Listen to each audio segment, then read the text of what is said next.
name is Ediri Omonoseh. I'm 23 years old and I'm a final year student studying anthropology at Durham University. And you actually don't care about any of that. But what you care about is why I got chosen to be here to tell my story ahead of the other people who applied. Now, first of all, I want to make this clear and simple.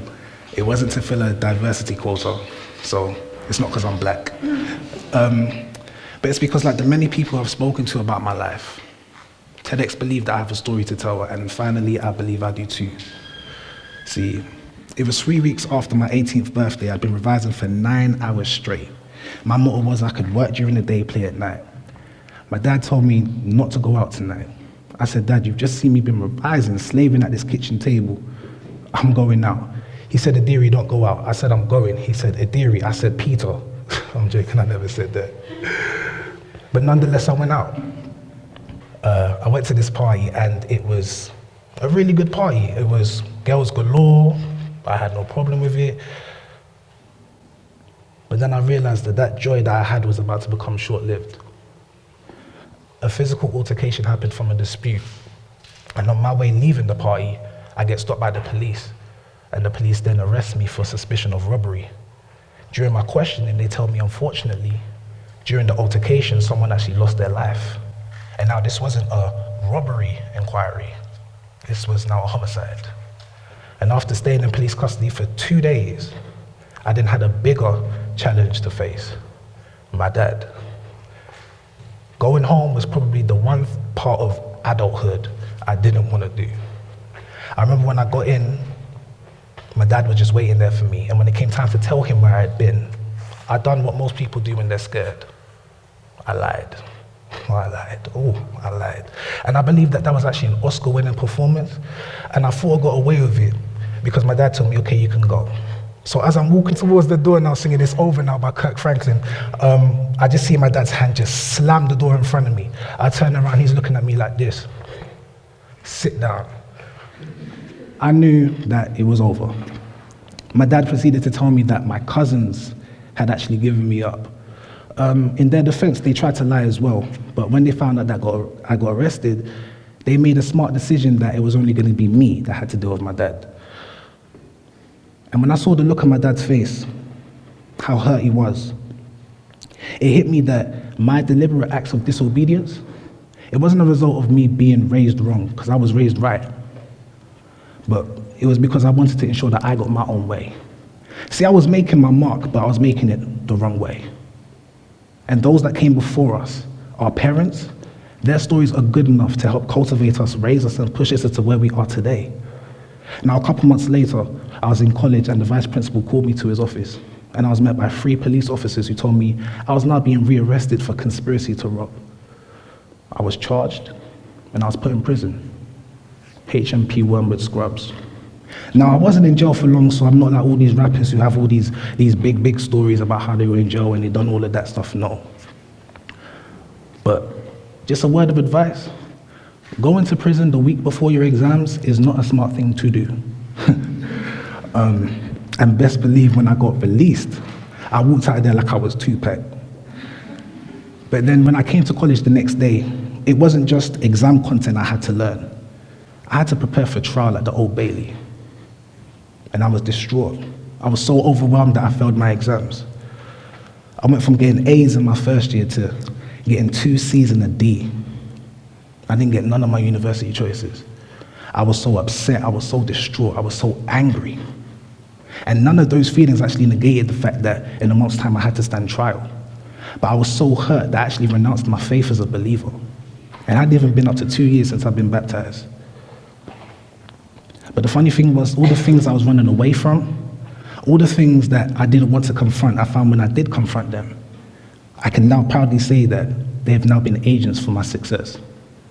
Going to trial, I thought I had to stay there for 12 weeks, but I got acquitted halfway during the trial because I wasn't there. And after celebrating, after all the smoke had cleared, it hit me. What's next? What do I do now? I missed out on going to university the year I was supposed to go. But a funny thing happened, or should I say, some funny things happened. For those of you that don't know, Durham University has a foundation program. The only thing is they only allow mature students to come. They don't recruit teenagers. But through sending my mitigating circumstances, and with some favor and some hard work, I got an email from a Dr. Nick Pierce who told me we might be able to do something for you, apply in UCAS. And sure enough, the next year, February 2016, I saw, congratulations, you've been given an unconditional offer to study anthropology with a year of foundation at Durham University. And it didn't stop there. In my first year, I saw the advertisement for being a Laidlaw Scholar, where you can conduct your own research and get paid £6,000. Now, it was the £6,000 that I was looking at. Mama didn't raise no fool. But as the application process kept on going on, I saw how much of a big opportunity this was going to be. And it actually became less about the money and more about how is this going to push me to my next step. And I got on the program. And my research was actually given back to the Foundation Center who had invested in me the year before, looking at why social science students display anxiety when studying mathematical subjects. And my research, I'm proud to say, it didn't just devise a new teaching system, but it also gave lecturers an insight into the student experience. And I believe that giving back in this way, I was making my mark. And then last year, my second year, I was able to take everything that I've been through to sway the eyes of Google. Now, when I applied for Google, they told me we might not be able to give a response until May. That was like 7 months away because I'd applied in December. But by the time May came, I completely forgot that I applied because Google had given me a different opportunity with them on their BOLD program. And just when I thought it was over, I got an email from a Google recruiter asking me, are you still interested in the internship? And with 2 back-to-back interviews, on Friday, the 7th of June, 2019, I got a call from that same Google recruiter, and she said, congratulations, you got the Google internship. And everything I've been through, every single thing I've been through, I was able now to take back to my community, to tell the youth that if we're gonna pursue higher education, let's do it at a higher level. As in, let's do it at a higher standard. Let's apply for these Russell Group universities. Because if I can do it, you can do it too. And if we all can do it, then so can they. But I believe the greatest thing that I accomplished was developing a relationship with God. Now, I'm not trying to put my faith on anyone here, but what I am going to say to you is, for me, I serve a living God. And through leading a ministry here at Durham University for the past 3 years, I came in thinking I was going to change lives, but the fellowship changed me. Now, what does this all have to do with making your mark? Well, for me, to make your mark, sometimes you have to go through some things. It's not success if there's no adversity. And if I think about it, if I didn't go out that night, then I wouldn't have a story to tell you guys today. Let's backtrack. If I didn't go out that night, yes, I wouldn't have been arrested, wouldn't have gone to prison, wouldn't have had to stand trial at the Old Bailey, and would not have had to miss out on going to university the year I was supposed to.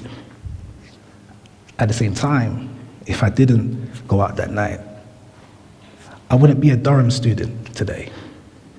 I wouldn't have been a Laidlaw Scholar. I wouldn't have got a Google internship. I wouldn't be a Christian fellowship leader. And again, I wouldn't have a story to tell. And now hearing all of this, you might think, well, how did I get through it? Because I must have been crazy, and it was. But I had help. I had help from my loved ones. And it was in that moment that when I received that help, it no longer was my story. It became our story. And you see, yes, I've been through some traumatic things, but I'm here today to tell you that that does not negate the fact that every single one of you in this room have been through some things that were challenging, some things that were hard. Don't listen to my story and now think that what you went through was inconsequential, because it's not. Because what I went through was hard for me, but what you went through was hard for you. And whilst I don't know everyone in here or everyone's story, I just want to stand in front of you and tell you that I'm proud of every single one of you. Because I don't know what it took for you to come out of your bed this morning. Nor do I know what you have to go home to. But you inspire me. But here's the thing though. There are other people waiting for you to tell your stories. And know when you do tell them, it doesn't stay your story anymore. It becomes ours. So, to conclude this TED Talk, number one, don't give up. I'm a living example of when you persevere, you can make it. Number two, please listen to your parents when they tell you don't go out. And number three, speak up, because there are people waiting for you to tell your story, and I'm one of them. Thank you for listening.